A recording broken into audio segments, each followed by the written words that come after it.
Hello and welcome to another episode of Communication Steroids, the podcast. I'm Roger Pike. My name is Tim Gordon. We want to welcome you all here. Today, we thought we'd take a look at a situation which may never come up for you, but it comes up for a lot of us. I know it's come up for me, and that is, variously known and widely appreciated as the dreaded Q&A. The Q&A. Yes, that's right. You've given a luncheon speech or a 15 or 20-minute presentation, and you've got time left, and the organizer says, well, let's take a few questions. Oh, my God. What Generally speaking, it's not a bad thing. Overall, it's going to go pretty smoothly. There may be times when it may not, and we're here to kind of give you some pointers on that. Also, how you might handle it. When is the Q&A appropriate, Roger? Well, for the most part, a Q&A is appropriate when you're giving a talk or a presentation on a topic which you are more than just casually acquainted with. You know it pretty well, or even an expert. Second, if you've prepared for it in advance. Thirdly, if you've allowed enough time for the Q&A to actually happen. You don't want to do a Q&A if you're only going to take one question or if you're going to rush through it. But if you've allowed 10 minutes or so, then a Q&A is appropriate. And finally, if it's a topic, if your presentation is something that lends itself to a Q&A. I mean, you don't want to ask for questions on a topic in which nobody has any questions because then you just stand up there looking like a dork. Yeah, obviously the audience has to have a pretty significant level of interest in that, and it might help to set it up at the beginning. You might say, okay, after my presentation we'll have 8 or 10 minutes for questions, and I'll be glad to take them at that point. So people can be thinking, don't interrupt me. But nonetheless, once you get there are some things that you might be aware of. For instance, on occasion, and depending on the topic and who you are and how it's handled, you might actually get ambushed. You might get ambushed by a question that you're not prepared for. Someone's going to just take it upon themselves to put you on the spot, man. Yeah.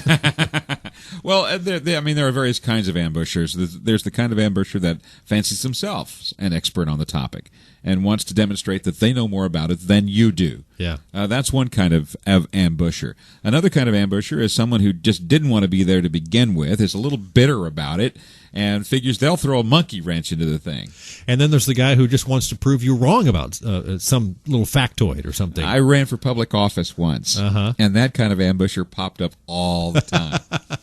They have like these reams. They've done these studying. They found some little thing that you said in your presentation that was off by just a wee bit, and they're there to take you to task for it. So how do you handle something like that? What do you do? Well, the first thing that you always want to remember is that, for example, if you get ambushed by the person who wants to know more than you do, you can ask them to elaborate. You can say, you can just turn the tables. You can say, gosh, that's an interesting element of the topic that I had in mind. Maybe you want to tell people what your thoughts are on it. I think you have to be careful with that. That's not a bad strategy, except you don't want to give them the floor.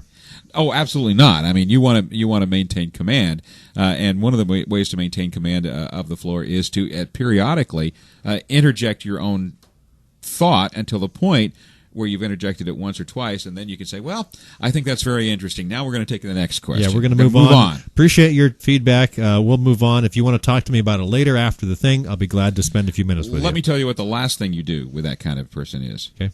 Get angry. Oh, really? Do not get angry. Well, I was thinking you were telling me that's the last thing I needed to do, so just plan on it. No, that's the last thing. You don't want to get angry. You don't want to get angry. It makes you look like an idiot, and it accomplishes their purpose. What if someone asks you a question, and it's a genuine interest question, and the answer that you need to give, you just don't have on hand, or they're asking something specific?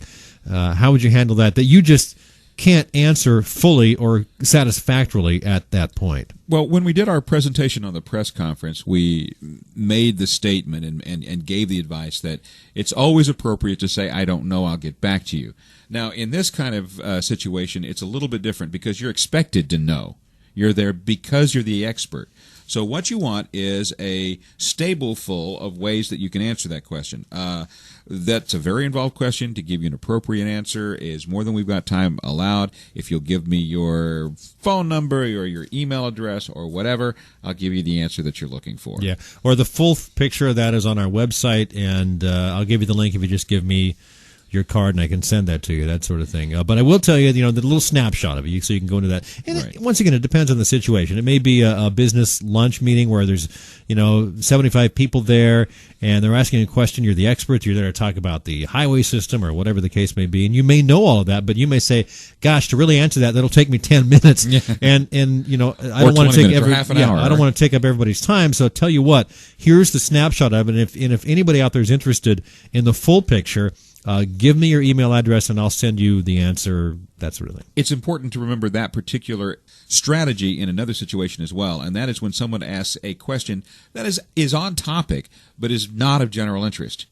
You don't want to spend time answering a question that loses the rest of the audience. Yeah, that's right. You got to be aware of who your audience is and how they're paying attention. And you can sense that if you're just paying attention, you'll know that 90% of the people are checking their watches, finish their coffee, and they're ready to get out the door. So obviously be aware of the situation. If the organizer's on top of it and you are on top of it, you'll say, okay, I got time for one more question, or, I've got to wrap this up here in about 2 minutes. So, and just wrap it up. Yep. So, speaking of wrapping it up, that's what we're doing right now. Roger, thanks for the little Q&A on Q&A. It's always fun to be here.